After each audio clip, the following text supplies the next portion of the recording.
ഞാൻ ഇന്നൊരു ഔഷധസസ്യം പരിചയപ്പെടുത്താം. ഇതാണ് ഔഷധസസ്യം. ഇതിൻ്റെ പേര് വിഷമൂലി എന്ന് പറയും, പിന്നെ ചിലയിടത്ത് വിഷപ്പച്ച എന്നും പറയും. ഇത് ഒന്നാന്തരം ഈ അഴിഞ്ഞു കിടക്കുന്ന എല്ലാ ജന്തുക്കളും നമ്മളെ കടിച്ചാൽ നമുക്ക് ഇതിൻ്റെ ഇല ഞെവിടി എടുത്ത് 3-4 ഇല എടുത്ത് നമ്മൾ ഇച്ചിരി പച്ചമഞ്ഞളും കൂടെ ചേർത്ത് അരച്ച് നമ്മൾ ആ എന്തോ പാമ്പ് കടിച്ചാലും പിന്നെ അതുപോലെ തന്നെ പഴുതാര, തേള, കടന്തൽ എന്തോ കുത്തിയാലും നമ്മൾ അന്നേരം തന്നെ ഇതെടുത്ത് ആ കുത്തിയ ഭാഗത്ത് തന്നെ ഇതിൻ്റെ ഇല അരച്ച് പച്ചമഞ്ഞളും കൂടെ ചേർത്ത് പുരട്ടി അരച്ച് 1 മണിക്കൂർ കഴിയുമ്പോൾ അതിൻ്റെ വിഷം ഇറങ്ങി പോവുകയും ചെയ്യും. നമുക്ക് ഇത് കടിക്കുമ്പോൾ ഉള്ള ചൊറിച്ചിലും ആ നീർക്കെട്ടും ഒന്നും വരത്തില്ല. ഇതെല്ലാത്തിനും നല്ല ഒന്നാന്തരം മരുന്നാണ്.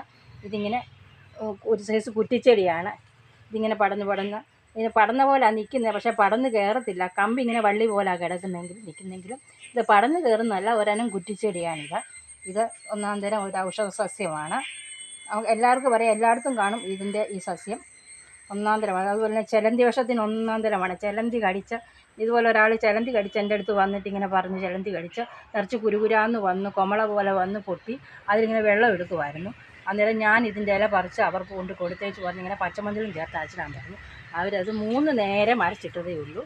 അവരുടെ ആ ചിലന്തി കടിച്ചത് എല്ലാം അന്നേരം തന്നെ കരിഞ്ഞു മാറി. ഒന്നാന്തരം ഒരു ഔഷധ സസ്യമാണ്.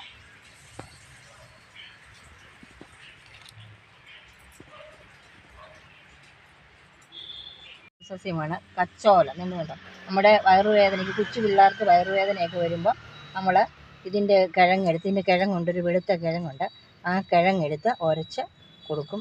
പണ്ടൊക്കെ ഞങ്ങൾക്ക് അതൊക്കെ തന്നിട്ടുണ്ട്. ഇതാണ് കച്ചോലം. ഇതിൻ്റെ ഒരുപാടുണ്ട്, ഇങ്ങനെ പൊട്ടി പൊട്ടി പടന്നാണ് ഇത് കഴിക്കുന്നത്. ഇത് ഒരു ഔഷധ സസ്യമാണ്. നിങ്ങളെ ഞാൻ പരിചയപ്പെട്ടതാണ്. ഇത് ചെറുകുള എന്ന് പറയും ഇതിൻ്റെ പേര്. ചെറുകുള എന്നാണ് അതിൻ്റെ പേര്. ഇത് മൂത്രാശയ സംബന്ധമായ അസുഖങ്ങൾക്കെല്ലാം ഉപയോഗിക്കുന്ന ഒരു സസ്യമാണ്. ഇതിൻ്റെ പൂവ് വെള്ളപ്പൂവാണ്. വെള്ളപ്പൂവ് ചെറിയ ചെറിയ കുഞ്ഞു കുഞ്ഞു വെള്ളപ്പൂക്കളാണ്. ഇതിൻ്റെ മൂടെ പിഴുത് നമ്മൾ വേരുൾപ്പെടെ 1 ലിറ്റർ വെള്ളത്തിൽ ഇട്ട് തിളപ്പിച്ച് 1/2 ലിറ്ററാക്കി ആ വെള്ളം നമ്മൾ കുടിച്ചാൽ മതി. മൂത്രാശയ സംബന്ധമായ എല്ലാ അസുഖങ്ങൾക്കും ഒന്നാന്തരം മരുന്നാണ് ഈ ചെറുകുള എന്ന് പറഞ്ഞ